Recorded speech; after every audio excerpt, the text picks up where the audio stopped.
Hello, all, and welcome to another episode of Here to See the Shelburne, episode 7 of season 2. I'm your host, Nevin, and with me to reflect on a interesting weekend is Dunny and Collie. Lads, how are you? How you doing, lads? Banachty fail Loyal Porriger River Fod. How you doing, lads? Lá fé You, Irish Shona Díomh agus gachtain géist. I won't try talk any Irish on top of that. But yeah, lads, interesting weekend for sure. 4 points for the men's team and a great win for the women's team, actually, at the weekend against the very organised Treaty United on Saturday. We will touch on that later, but might as well start with the men's team. Collie, I might actually start with you because I know you went up to it. So before we talk about the Battle of Tolka Park,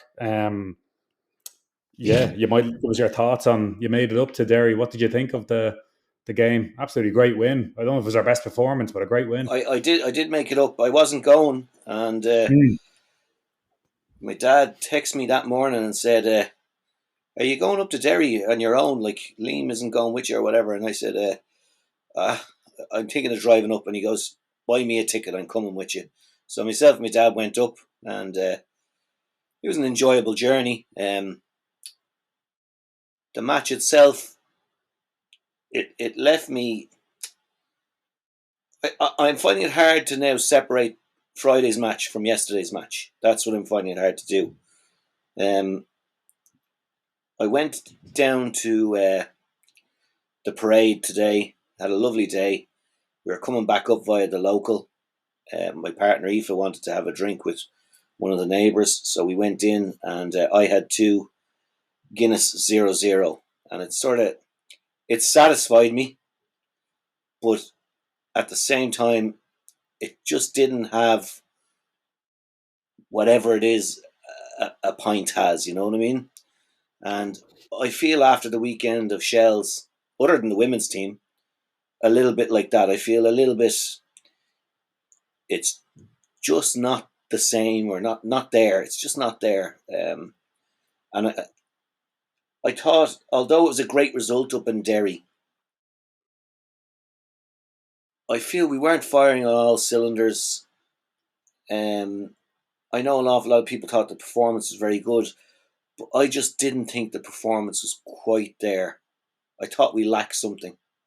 And for us to, again, to win and get 3 points up there, which we don't get very often, is fantastic. But I don't know. There's something not clicking for me with the team this year, and I'm feeling,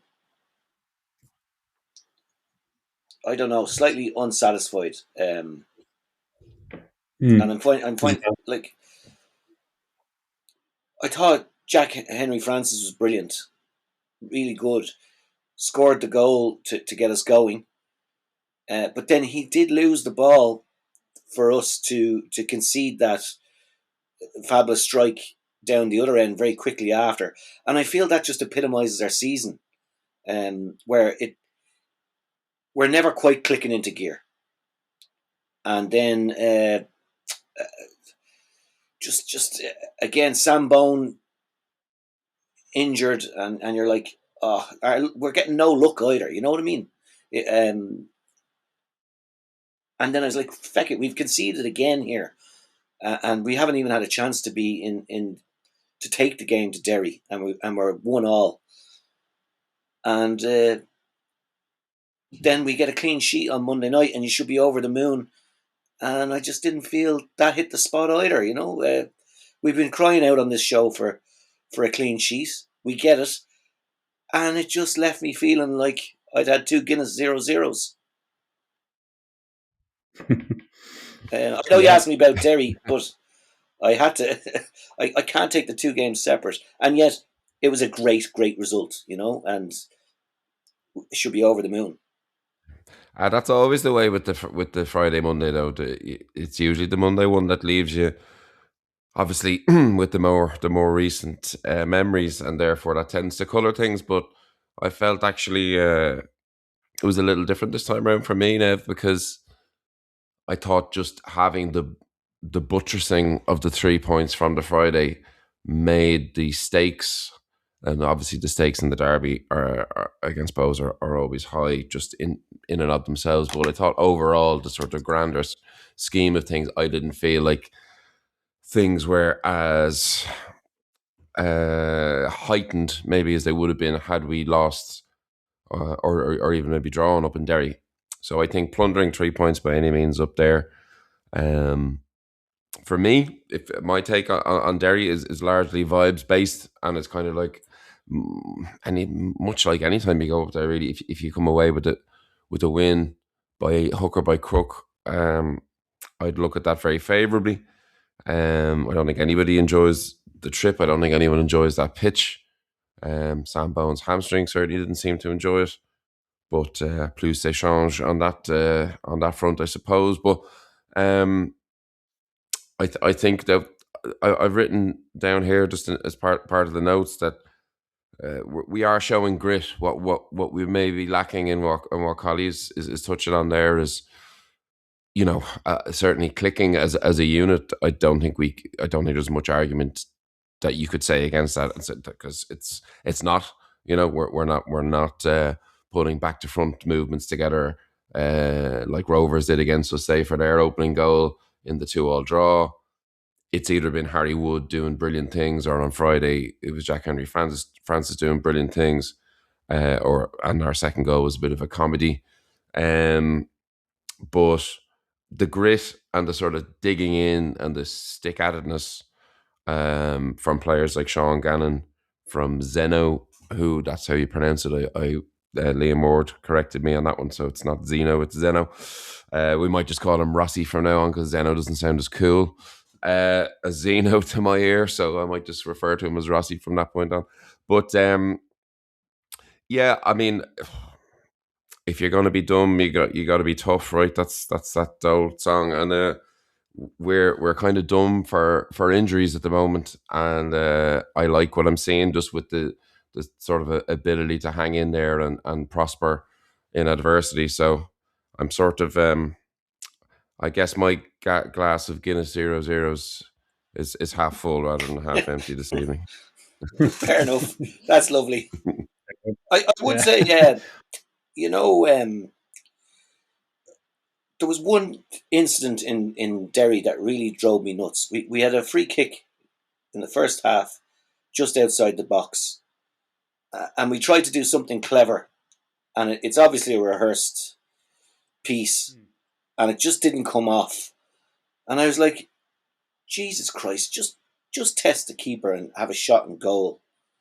And I felt like we were second to the ball on numerous occasions against Derry, yet we still sort of controlled the game. I know we didn't have all the possession. You're expecting Derry to have possession. It's their home ground. It's their pitch. But I just felt there was times where we were second to the ball, not lethargic. We were making great effort. It just wasn't happening. And then we get a free kick outside the box in shooting range, and I want to see a fella have a go at it. And I think we have enough players on the pitch who should be able to take a shot. Don't always go for the clever thing. I think it's the same with, we're constantly looking for the perfect shot before we take it. And inevitably we ended up with very low on target shot ratio in Derry, and against Bows we had no shots on target, if I'm correct. And there's just I can't even put my finger on it. It left me quite frustrated watching them. Yeah, those stats would bear out, Collie. I was looking through them there before we came on, and now look, this could be, obviously the strength of schedule is getting on top of us a bit. Yeah, fair. And the teams that we're playing are like, I think we discussed this on here, that we have drop points to teams like Waterford, who that's looking worse and worse every week, Galway and so on. But we were coming into a run where it was Rovers, Derry, Bows, teams that are either at the top of the table or that would be aiming to be there. And you're right to say that our shots have gone down from from what have I got here against Rovers? So I actually have the Pats ones as well, I think. 8 shots on target against Pats from 18. 9 shots against Rovers in total. Then we are in Derry, we're down to 7. And last night we're down against Bows, we're down to 5. And last night is the first game of the season so far where we've not hit the target with anything in 90 minutes. So I think that is it. You know, you could make arguments about a few things, but I think it's probably some culmination of strength of opponent improving, legginess definitely a factor. I thought we looked absolutely shattered against Bows from about an hour in, half an hour to go, and yeah, and when Harry Wood's not doing, like we've had some cracking goals this year, long range efforts and so on. Obviously Jack Henry Francis got his beauty up in Derry, and Harry's had a few. Yeah, and when that's not happening, and you're talking about clicking and stuff, it seems we're struggling for efforts on goal and efforts on target, and dare I say we're missing Meepo Adebeko. Yeah, well said, Dunny. I mean, like there's a few comments in just to try keep it on Derry. Most of these apply now to Bows, but just to keep it there in terms of Collie reiterating what you were saying from Johnny Heavy, there's just seems to be a policy of recycle the ball constantly instead of taking the shot when it's on. And then Brian Murphy comes along. The international break will be good for the squad. Great performance on Friday night, great work rate, and then great last night. And then last night looking tired, beg your pardon. Zeno Rossi is looking solid at the back again, a great addition to the squad. I just think the lads, they've run themselves ragged, and I think we got that little bit of luck we needed on Friday that we deserve. But also players like Rossi, Jack Henry Francis, isn't it great to just have that little bit of quality to just get you a win up in Derry? Collie, I'll direct that at you. I just thought it was funny. I was saying to you last night at the game, Jack Henry scores a great goal, and I'm there. McLean didn't close him down. Don't know if McLean set out for the centre mid business. Then he smashes Jack Henry about 2 minutes later, and they get their goal. But we have that quality. I thought we had more quality than them, given that they had McLean, Duffy, and those kind of players. Yeah, I think that's fair to say, Nev. And we're talking about quality and stuff, but it was actually, I was really satisfied with Dan Kelly's work rate. I thought he was exceptional up in Derry. I thought he was good last night as well, but I was disappointed not to see him start. But it was a scruffy goal that he got to win the game, and it's funny because maybe they're the things that we don't do an awful lot, is score those type of goals. But that comes from the grit, determination, and hard work. I can't fault the players for effort. It's just not clicking. And I sound like a broken record. And I'm not a football coach, so I don't know what you do to get players to click. But I even felt it with Bows. When it wasn't quite working for us, we had no plan B.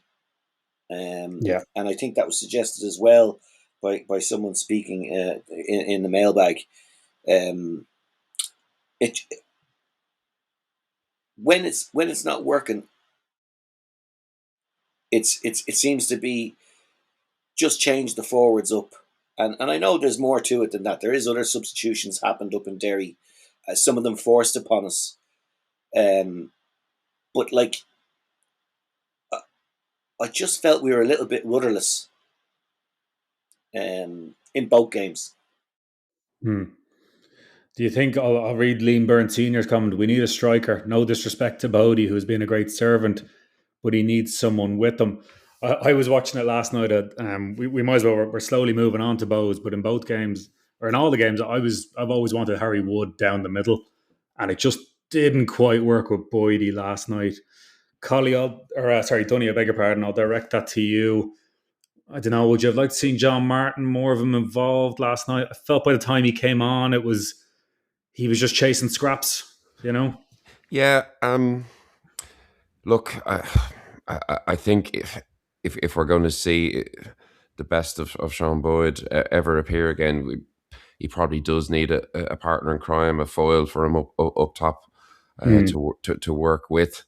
And I don't think, unless you get it from a set piece or just something falls on your plate, having him up there alone effectively against some absolute monsters of Bohemian defenders, particularly. That's a long night shift for anybody, and if confidence isn't sky high, then you can kind of understand why. I thought, look, he gave a lot of effort last night. No one lacked for effort for sure, but quality and manufacturing chances from very little is, well, it just didn't work for him. But yeah, I think obviously legginess and so on. I think that's why certain people you'd like to see, say maybe Dan Kelly's played himself into the team, but I think there's probably a load management issue there as well, and I'm kind of thinking that has to be the case with Martin as well to some degree. I have a feeling like he's the only striker still to score, right? This season, he's got a couple, and he's looked our most effective striker. I think that's fair to say this year. And I think if he was fully fit, I don't know why we wouldn't be seeing a little bit more of him now. I'm not speaking across purposes here, saying that he should be playing every week, and like I know load management is a real thing. I just feel we would have seen a little bit more of him in these past 3 games had he been completely 100% fit. So maybe, I know he's still got the brace on the arm and whatnot. Maybe there's something we don't know about there that's just curtailing his minutes a little bit. But he does look to me our most mobile, our most lively, our most complete striker that we have available at the moment. So, if it was a cup final tomorrow or whatever, and all things being equal, and he was fit to go, I'd have him in my team to start for sure. Yeah, for sure. And perhaps Boyd is an easy scapegoat. I mean, there's a couple of comments saying maybe it's not for him to play up front on his own, or he's just not doing it for me. Again, Ger Corcoran, unfair to leave Boyd up front on his own and expect him to lead the line like that. But before we talk more about the Bows game, we might talk about the battle and the brawl itself. Did anyone see much of it? Collie, Dunny, either of you have any opinions on that? Would Alan Reynolds last one round with Davy McAllister? Or I definitely have a pretty robust opinions on it, Nev. I don't know. I might throw it to Collie in case, because I didn't see it with my own eyes, but I have seen the footage back. So, Collie, did you see it in real time? I did see it in real time. I was watching it from behind the goal at the Drumcondra end of the ground, and so I was quite far away from it.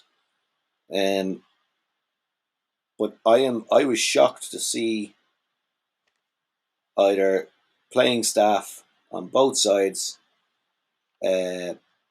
members of the backroom staff on both sides, and maybe a player to reappear at the start of the match, because I thought if the referee witnessed it or the fourth official witnessed it, I thought there could have been red cards issued before the game even began.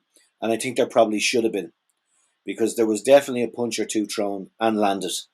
And I can't be 100% sure as to who I saw doing it, so I don't want us to get into trouble slander-wise. But I think we all saw what we saw, and I don't think anyone in the ground who was there and present didn't see it. Like, we could get into the slagging match and say, "Oh, I thought Bows were this woke team who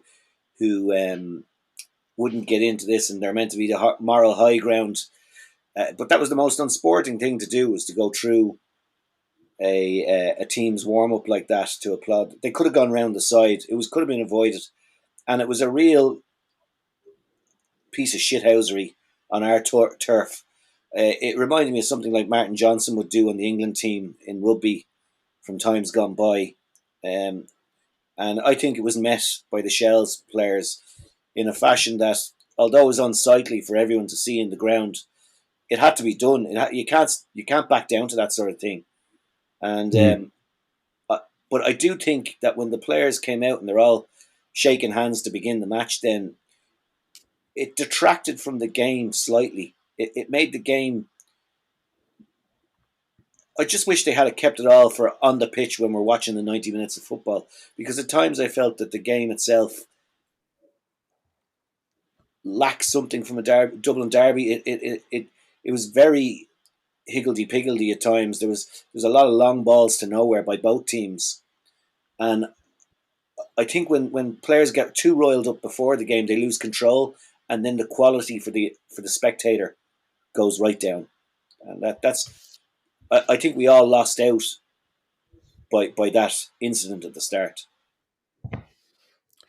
Yeah, for sure. I thought the second half atmosphere was a bit flat. Just to build on that atmosphere, I thought they came out well. Now, just Dan O'Connor was in touch to say 70 minutes in, the team looked knackered. Look, I know we covered that, but it was a strange one from Bowes to do that start clapping. I just thought I'll let it go in a minute. I just thought it was funny they're winning the league, they're playing all right. I don't know why they need to go get involved and do that to clap to their fans. But anyway, I will give them credit. Dunny, what do you make of Bowes themselves? Not to go on about them, but I think they might be one of the best teams we played this season. They look pretty good. They didn't have the fixture congestion we had. But do you think we stood up well to them, even as tired as we were?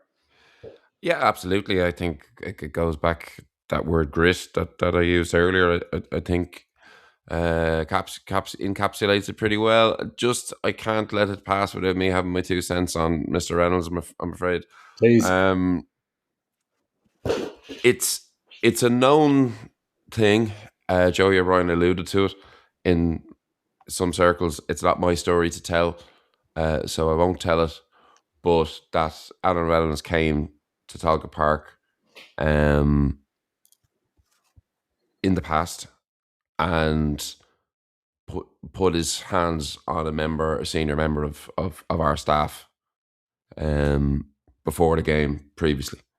It didn't happen on the pitch, but it happened in Tolka, and Joey knows this, and David McAllister knows this, and I think the David McAllister is beloved by Shell's fans, and he's only gone up in people's estimations, probably because they've seen the passion he puts out and exerts on the side of the pitch as well, and no more so than say the win we had at Dalymount last year.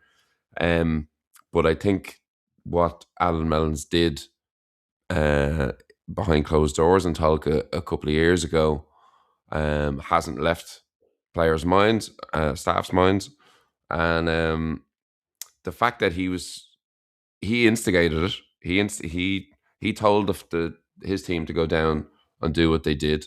He stood by and let his coach Derek Pender run 30, 40 yards to get involved, to escalate further the situation, and then he wasn't content to simply verbally battle it out with our staff. He insisted on being even more, what would you say, more of a ruffian, more of a coward in many ways, but by leaping once again to physical violence. And for a second time now, he has put hands on the throat of senior Shell's staff. So I'm a fan of the fistic arts, the Marquis of Queensberry rules, when everybody understands the rules that they're fighting under.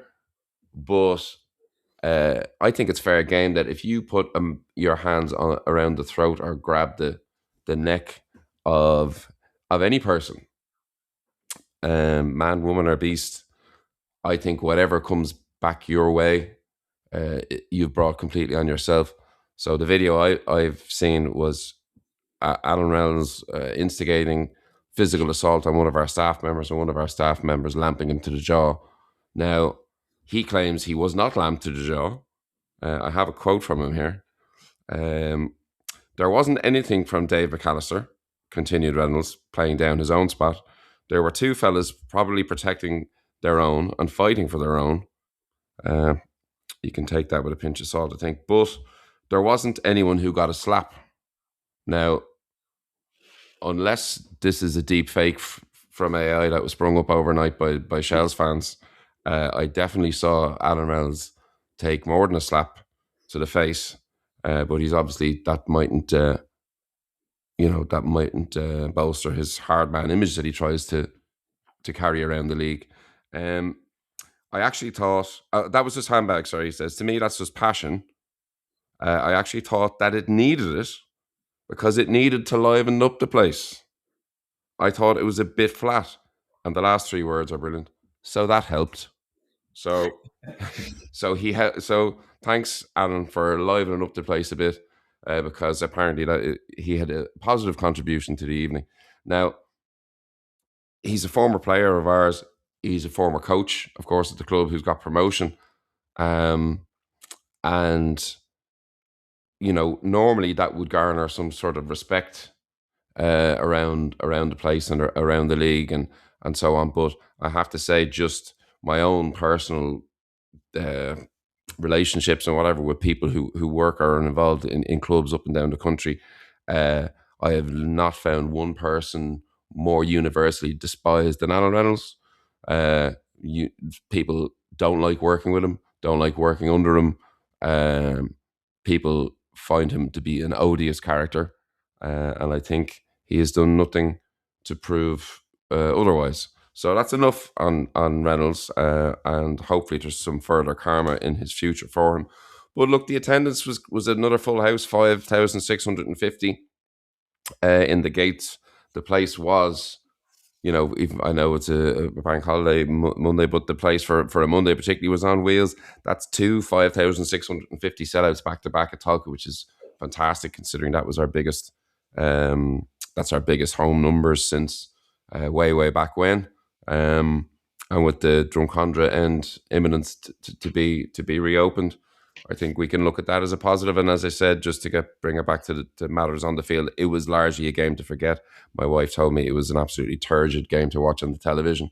I was obviously, 9 parts Guinness, and however many other parts rage, just roaring abuse at Bohemians fans, which is for most, and players for most of the night. So like when you're in it, when you're in the Riverside and the blood's up and whatever, you're not really too fussed in derby games like this about, that we got out past, that they had 14 shots to our 5 and so on and so on. But I think ultimately we didn't get beat. The sort of mini wobble where we were all a bit concerned after the loss to Pats, I think seems a little bit more contextualized now. And I think with the international break upcoming and hopefully a winnable game ahead of us, I think this little run now is good. And I'll just finish on I was adding to the stats from last week here. 22 league games now under Joey, 10 wins, 10 draws, and still only 2 defeats. So not too shabby. I'd also say, like Bows had 56% possession, and for all their possession, I felt that we were quite comfortable. I never feared that we were going to concede. Yes, we had moments. Every game has moments where you go, "Oh God, here comes a goal." But like, I felt the first half we were very comfortable with them, and in the second half, it was a little bit more backs to the wall. I think fatigue did set in for us with 4 games in such a short space of time. But I always felt we were comfortable, and the game reeked for both teams of don't lose it, whatever you do, if you're not going to win it. And I think maybe that was a bad thing for us to do in some ways, because I think if we took it to them at all, I think we could have won it. But maybe we weren't capable of bringing it to them the way we'd like to. I think maybe they implemented their game plan a little bit better than we did in the second half, especially. But I still didn't feel like at any stage we were gonna lose it. I only remember Spiel having to pull off one very good save. The rest of his saves were kind of mundane, if I'm correct. Yeah, for sure. I mean, he'll be just delighted with his clean sheet, won't he, Spiel? And from Michelle's point of view, we've stopped them going. I think if they won that, they would have gone 10 points clear. Forgive me if I'm wrong on that. So, look, we've kept that gap down. Just to throw a bit of drama into it, I'm just more curious myself. I would have liked to have seen Rodrigo on sooner. I felt like he kind of maybe stormed off at the end. I'm not saying it was a game built from. We don't know a lot about him. I just thought Boyd, he should have gone at maybe 65, 70 minutes. I thought he was shattered, and rightly so. He might even be rested against Sligo. We'll talk about that later. If anyone knows why he's not playing, please feel free to chime in. But also, someone left a comment saying, and where was Jarvis? Wasn't on the bench. Is he injured? Have I missed that completely? I was told that there was a bit of a bug in the camp, possibly. Right. And did he have it on Friday night? Or something. But, I'm not sure. Because I'm telling you now, he came on, and I know it can be hard to get up to pace with the game, but on Friday night, it was one of the poorest performances I've seen from a Shells player coming off the bench. And I don't like, I know he hasn't had a lot of game time. I don't like him, but it was exceptionally poor and most disappointing. But if he was sick, he was sick. And maybe he didn't even realise he was sick at that stage. Quite possibly, yeah. I think there are some rumours out and about that possibly there's been some teething issues with getting him settled in Dublin, and that it's been less than ideal to get him sort of accommodated as everyone would prefer.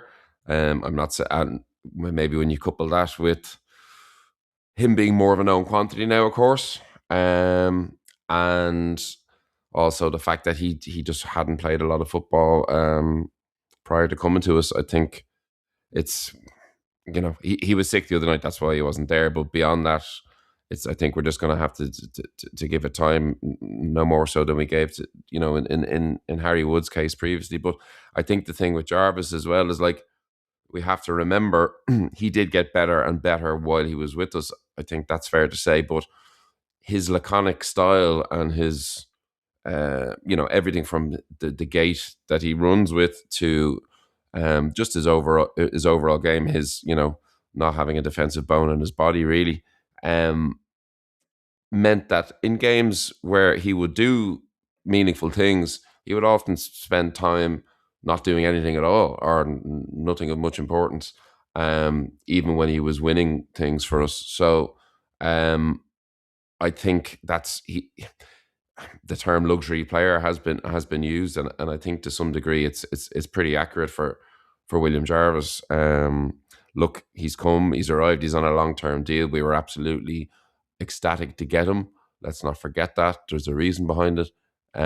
He's our highest paid player, so let's have some hope that that the good will out in his performances. But yeah, it's certainly some teething issues at the moment. For Freitas, I was talking to a few pals of mine before the game, Nev, and I was thinking, how many games away are we from saying that that's a failed experiment there? Now I know that's harsh on purely minutes, Yeah, and I think, to the eye test, certainly, possibly unfairly, although maybe not. Dean Williams is often held up as being the example of, you just carry someone for a whole season, and as it turns out, that was a Premier Division winning season for us that the year we carried him. But we've had players like Dan Carr and Dean Williams and so on before who have contributed effectively zero to a whole season. Freitas has already done that more by getting kicked to win a penalty. But I just wonder, once we've played Sligo, Dundalk, and if we still haven't seen a goal from him or any meaningful minutes, with, like, and now, like, Meepo hasn't been around almost at all since the season began. If you can't get your face in the frame now, with the main guy gone, if you can't bag yourself a goal, and if you can't start sometimes ahead of Sean Boyd, who hasn't scored a goal since the emergency. But then when are you gonna do it? If not now, then when?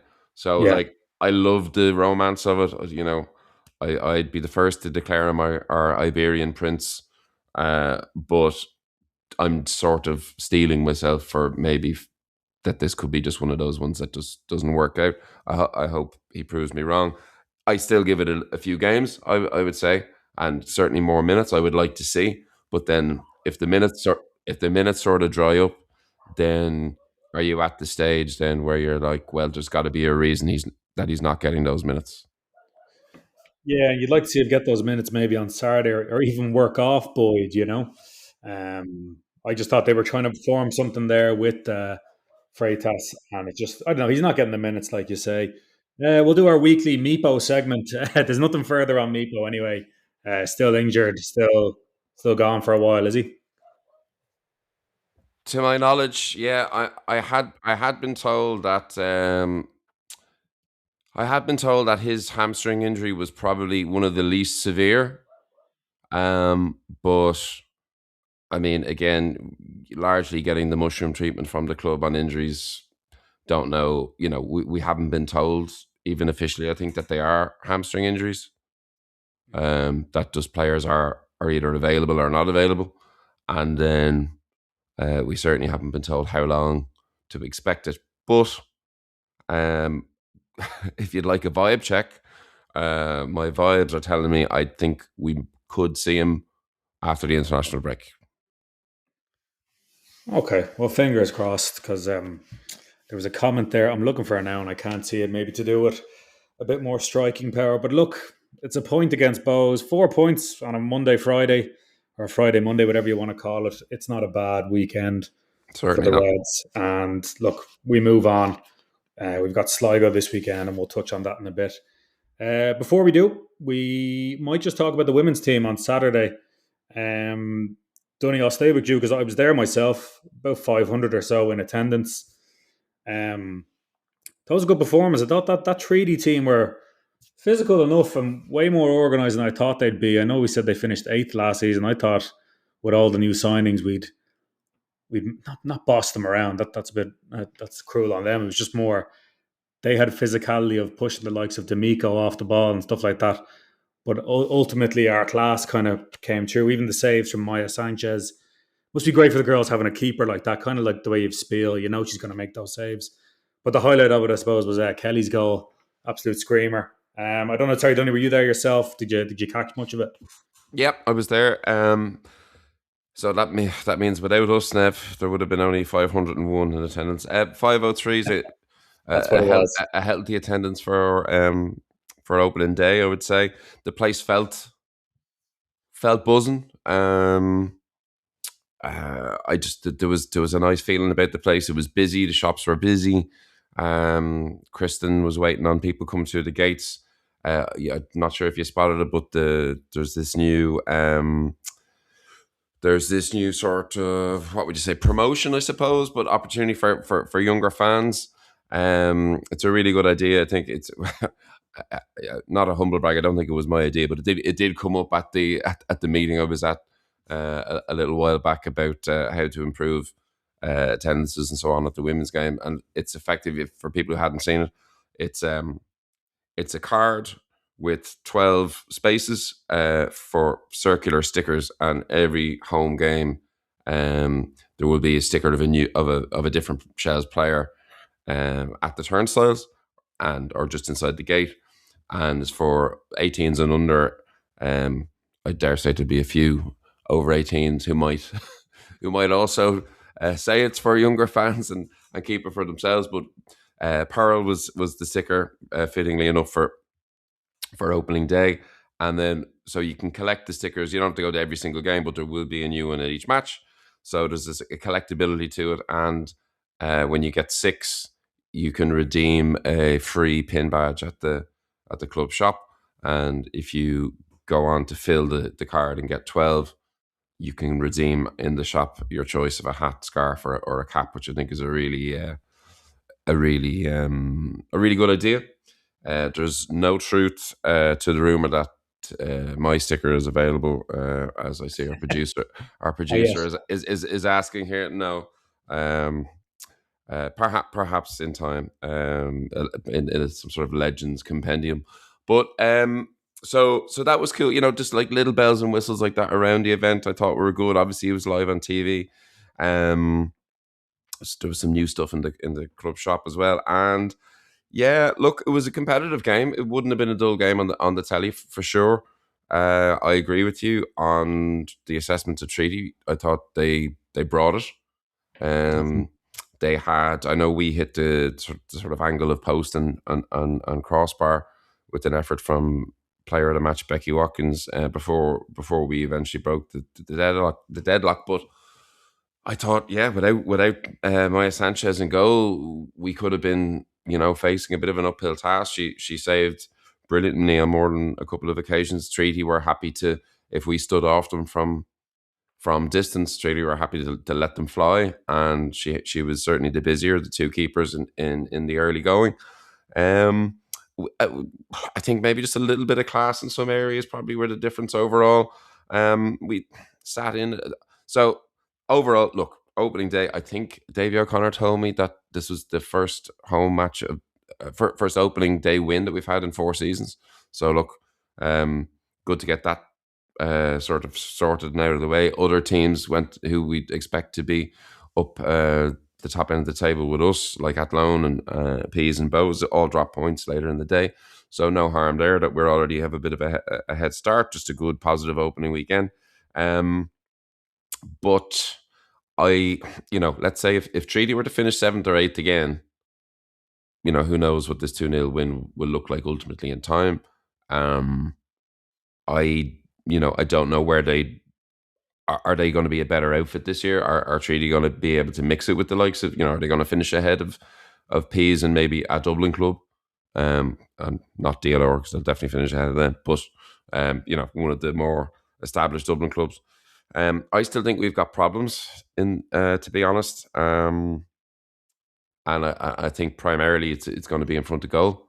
This is sort of something that we've touched on before, that we saw sort of potentially coming, and then nothing I saw in the President's Cup persuaded me otherwise, and I kind of feel the same after seeing the game on Saturday, despite the fact that we scored 2.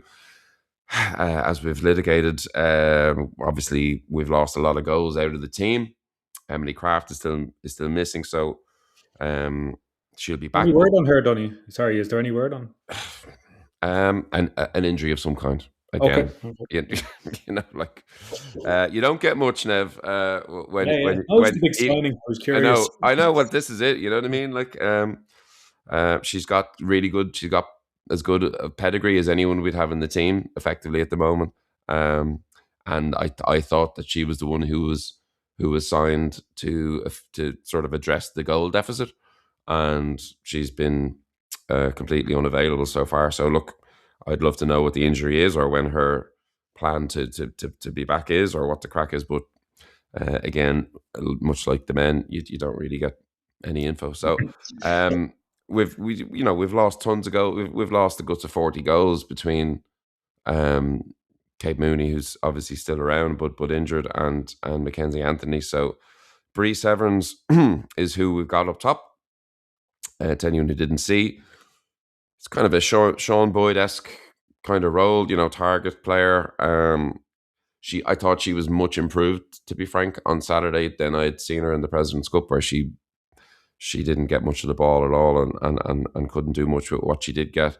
I thought on Saturday she did hold it up, bring other players into the move. But when attempts on goal or chances at goal or whatever, zero, nothing, and no blocks, no save, nothing that stood out to me. Our goals, of course, particularly the very, very fine goal by Aoife Kelly, was made by brilliant quick feet by Becky Watkins on the edge of the box and roll back. So I think maybe that's what we're going to be aiming to do this season, until Kate Mooney is back or Emily Craft is back, and then maybe we change it. Maybe this is just a holding pattern to get us to that point, where we use the physicality of Bree Severns up top and work backwards from there to our players coming up from midfield, because we have a really strong midfield. And I think that's, if we're going to be able to bridge the gap and hopefully go on and win a league, I think it'll probably this season be based on being able to outclass teams with our midfield, and hopefully fill as I said, the goal deficit with players like Watkins, like Kelly, and Avian Clancy chipping in with goals and so on will hopefully fill that deficit. Shout out for Pearl, who made some brilliant tackles, cleared headers, and probably behind Becky Watkins, probably player of the match, maybe Pearl's right hand woman in this case, Maggie Pierce, back on the pitch at Tolka since she had gone back to the States. Some would possibly suggest, Nev, a little bit too much football in her for a centre back. That maybe what we're gaining in the centre back, are we losing a bit of her doggedness in midfield? But possibly a sort of needs must for the moment, and because our midfield is quite highly subscribed with talent, maybe it's the best of both. But she dug one out from just in front of us in the Ballybough end. I think she cleared it onto the post, and then that went sort of like off the line onto the post and wide.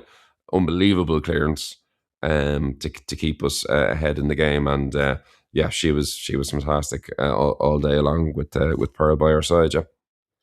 Yeah, top Pearl and Maggie had a good partnership at the back, and like you said, the midfield, I thought that's where we were clearly maybe the better team with a good bit of width. But look, at Lone Drew, as you mentioned, I went down and picked up my this season's jersey finally, and look, the Reds are off to a good start. So what a good Saturday, huh? This Saturday, the ladies the girls, I should say, are playing down in Wexford away. I think Wexford were fourth last season, so that will be a tough enough game for them. But look, they've got the first win, so best of luck at the weekend. Look, we'll go back to the men's team. We've our own game on Saturday away out in Sligo. Sligo, from what I could see, only 4 points so far for them.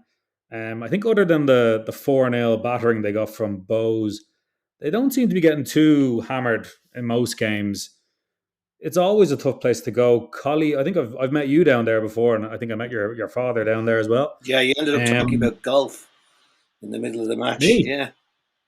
How good I am at it. Well, if you're with my dad, you'll end up inevitably talking about golf, but That's right, yeah. I thought there was enough to be talking about with what was going on in front of us without the golf conversation. But anyway, that's where you went. Yeah. So.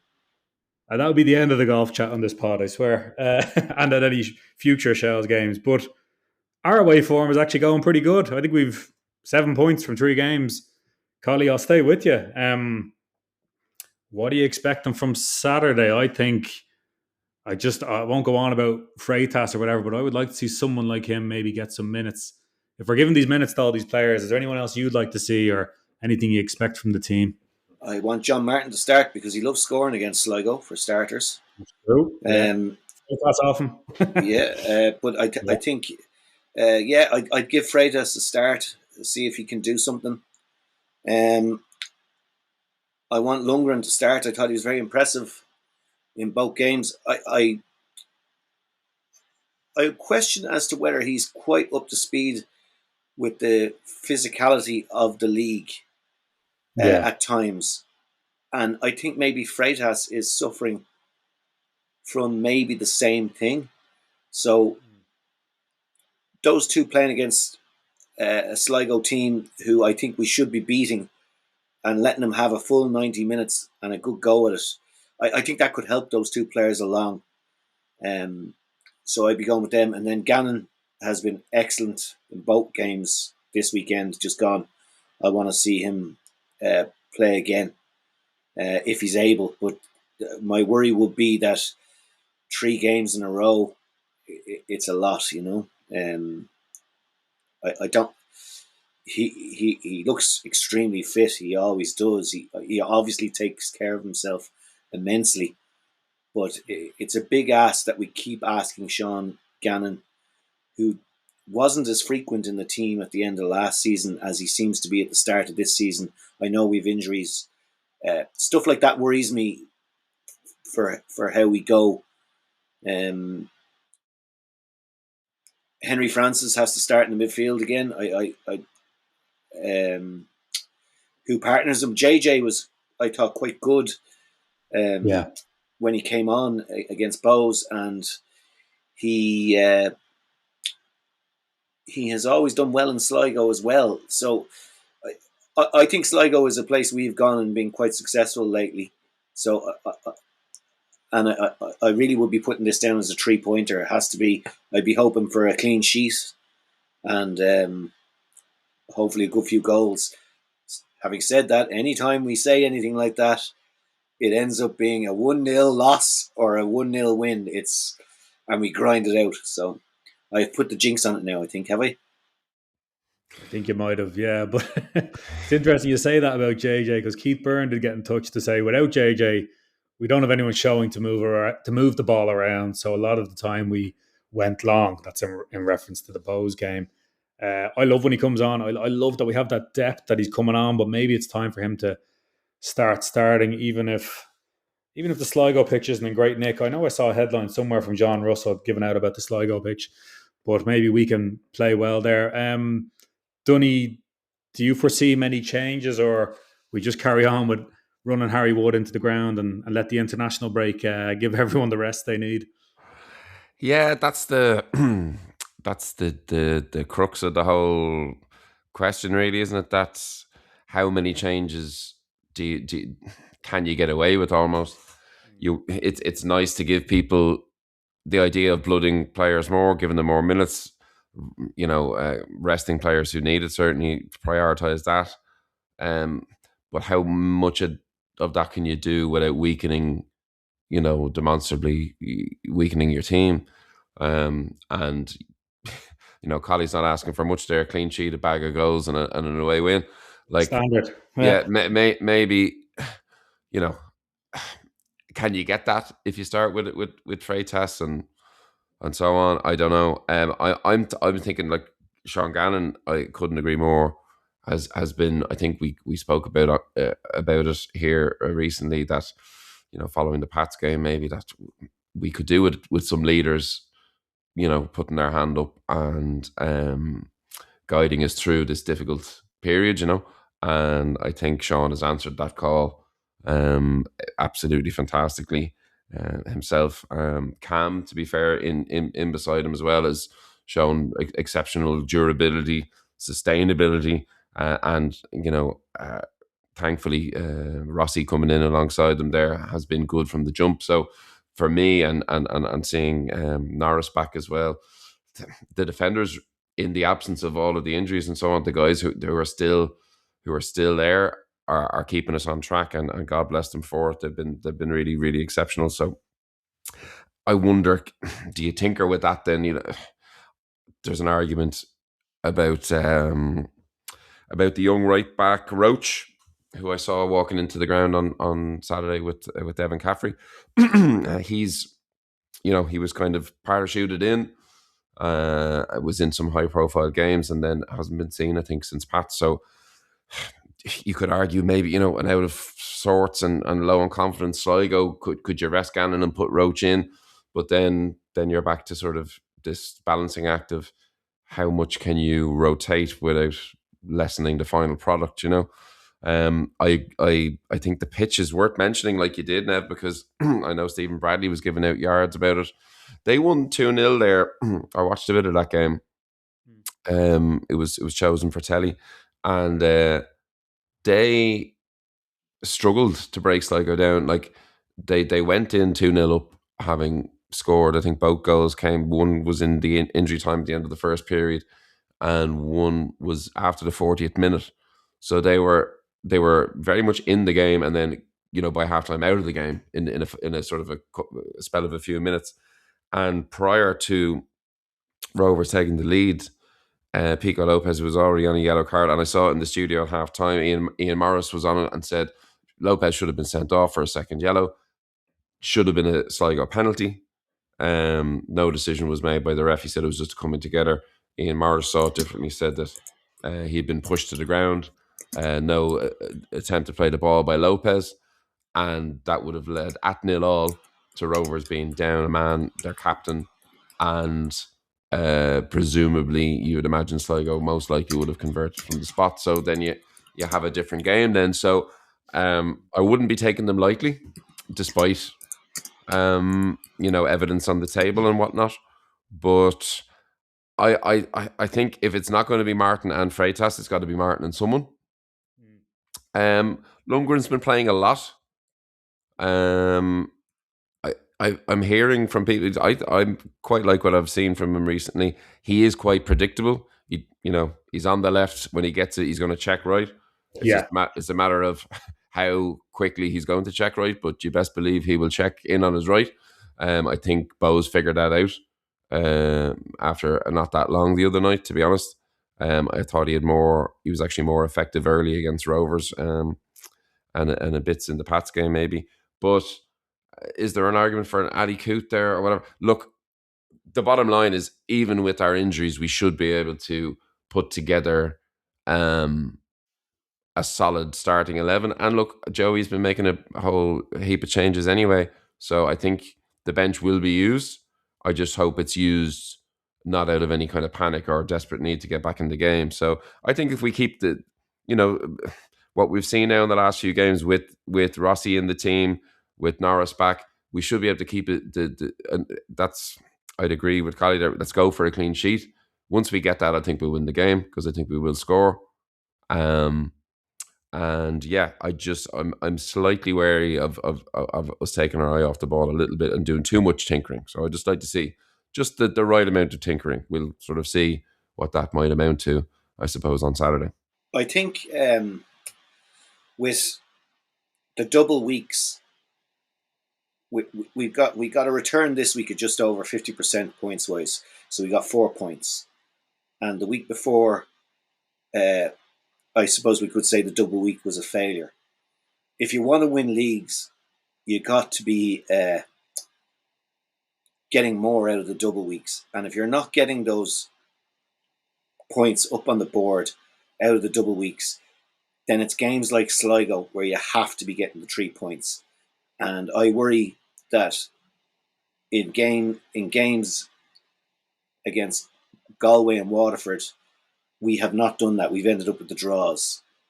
And that is where the damage is ultimately done to our potential challenging for the league this year. And I also worry that with the standard of the league this year, I think Bo's been a bit stronger and stuff, that could see us end up in a position of either 4th or 5th if we don't win this game. And that's why I'm really saying we need to go out and win this well, and just have a very convincing show. And I think the players know that themselves. It doesn't take us to say it, but and I'm sure that's all they're thinking about this week in the run-up. But that is where we're at now. If because this could get away from us very quickly. Yeah, I have a friend who's a listener to the show, James McGrath, lovely fella, shout out James. He was talking to me before the game, and he mentioned the Waterford and Galway game, and those 4 points, if were we to have them, then the outlook from where we are right now, I think it's rosier now than it was a week ago for sure. But yeah, those 4 extra points would have gone an even longer way, and we'd be right up there, mixing it at the top end of the table, rather than looking to cling on to the outskirts of the top 3. So you're dead right. Like, if it's an anomaly, easy for me to say, and it doesn't happen multiple times over the season, you go, we were a bit slow at the start. We still only lost 1 game in the first 10 or whatever, and we picked it up then as we went along. Then grand, and that's fine. But yeah, if we have a problem with every time we play Galway or Sligo or Waterford or Dundalk or whatever, and suddenly we're not getting wins more often than we are, then that's going to absolutely hobble any ambition of a league title for sure. Yeah, for sure, lads. I mean, certainly points were dropped before against Waterford, and they only have 2 points now in total. So one of them was against us, but no need to dwell on it. Hopefully we have the quality on the pitch this weekend to pick up the win. Maybe the pitch is in better order. Maybe the pitches and bits from Collie. Me and your dad were down with our pitching wedges wrecking the place last time. I think that might have been it. But lads, anything else to say before we kind of wrap up the show? Any predictions you want to make or anything else you want to add? 3-0 Shells against Sligo. I'm going to go all out bold on that prediction. But yeah, there's one other thing I'd like to mention. It goes back to, I suppose, the comment that the atmosphere was flat and it needed something. I thought the atmosphere was great on for the away fans on Friday night. I thought for those that travelled, it was really good, and I thought the atmosphere was excellent last night too. I really enjoyed the to and fro of it between both sets of fans, and I thought there was great colour in the Riverside, and I think there's something wonderful about the league and the full houses that we're getting in Tolka Park, and it's to be nourished. And on that, I had an interaction with a guard last night at the end of the game. I wasn't going to say anything, but then I feel I just want to recant the story a little bit. So I was going down to collect my flag, folded up, and down in the chicken run of the Riverside, there's a lot of bodies, a lot of people, and no one's going anywhere quick as they haven't opened up the Ballybough end of the ground for people to exit for obvious reasons. And this guard decided to start telling people to move out and move out quick. Come on, move on, move on. Come on, make your way out. And something in me just clicked. And I'm not usually like that. But I quipped back. I said, have you got somewhere to be? Are you in a rush? Are you not in overtime? Like, what's the rush here? And at that point, she said to me, we're just trying to get you home safely. And I went, I don't need to be told that you're getting me home safely. I'll get myself home safely. So it sort of escalated from there. And then her colleague got involved and said, look, just fold up your flag and keep walking. And if you can't do that, you need to move on, or I'll move you on. And I was like, whoa, okay. And I said, that's really nice. And at that, she said, less of your lip. And I said, you're not my mother. And it was like this back and forth. And I sort of was looking back and going, oh God, why did I get into it? But I think I did say in the interaction, if I was at a GA match or a rugby match, you would not speak to me the way you're speaking to me now. And I think there is a general attitude from people in authority at matches, and backed up by the minister's comments a few weeks ago. We won't go back over that.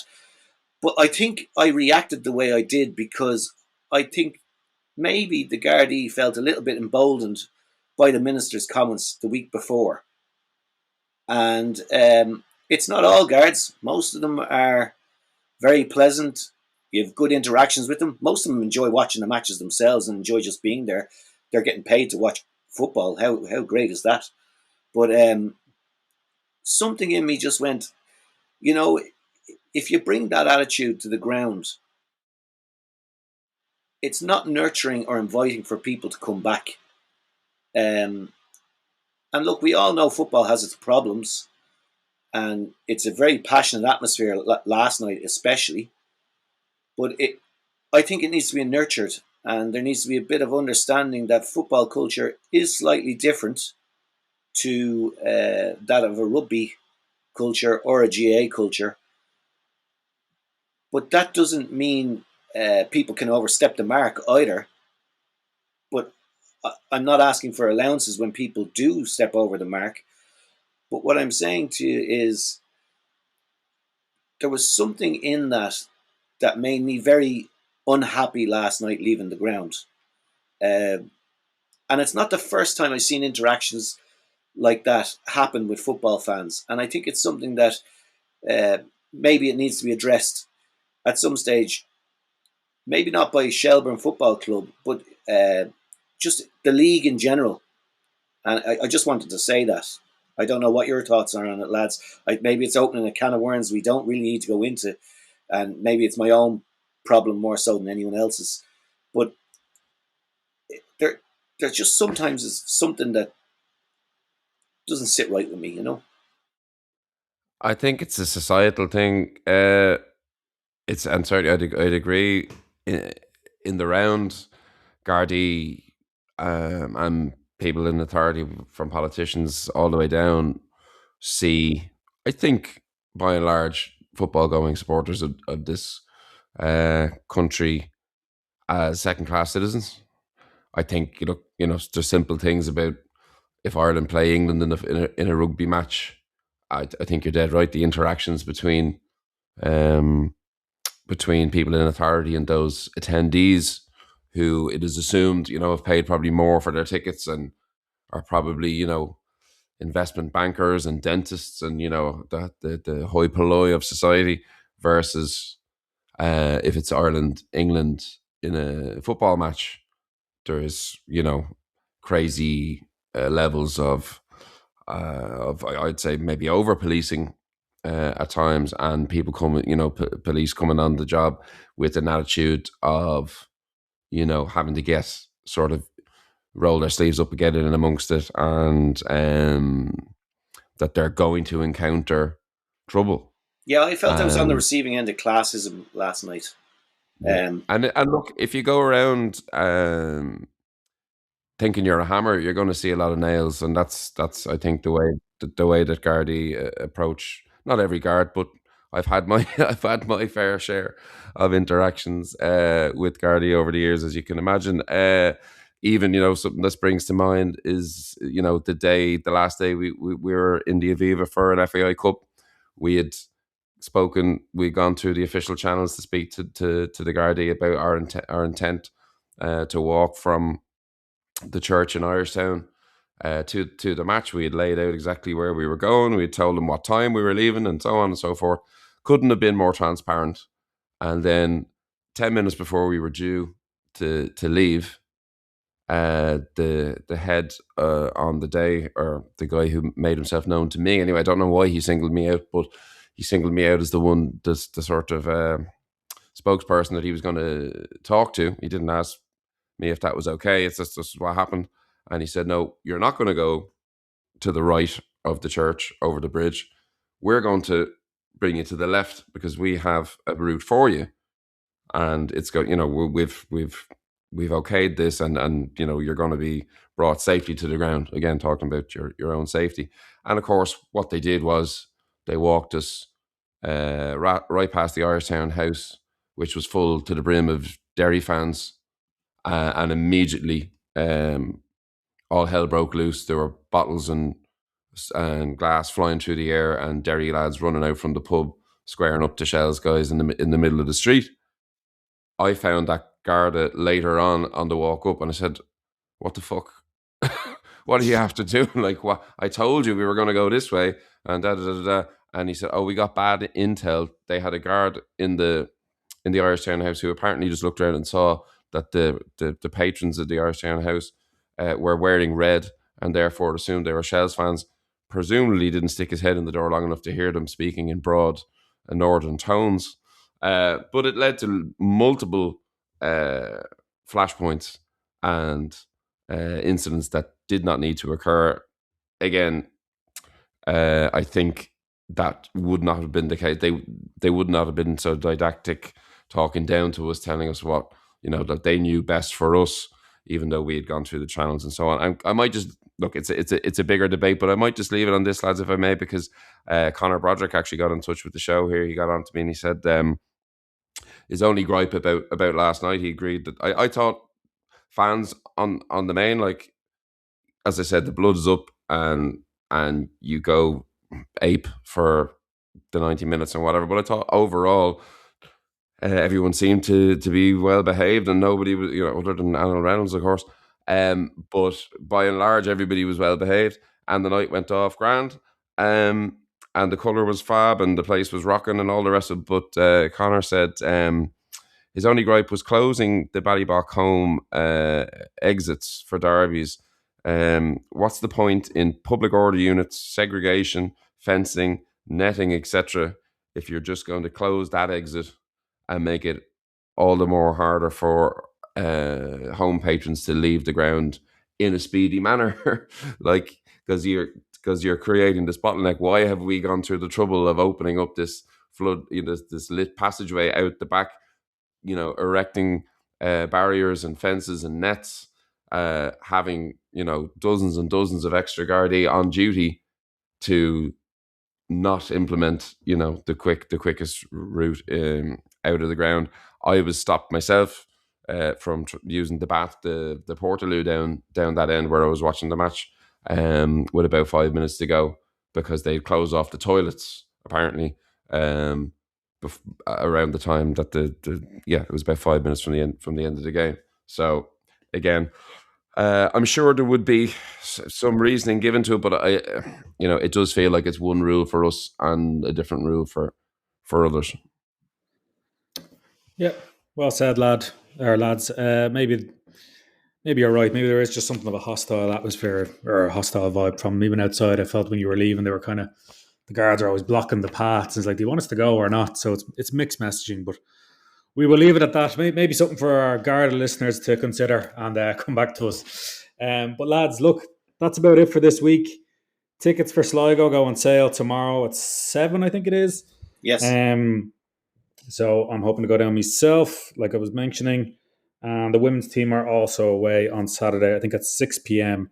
in Wexford. So hopefully catch a bit of that on League of Ireland TV beforehand. Listen, thanks to all the listeners. Don't forget to rate and follow the show on Apple and Spotify. Please share where you can.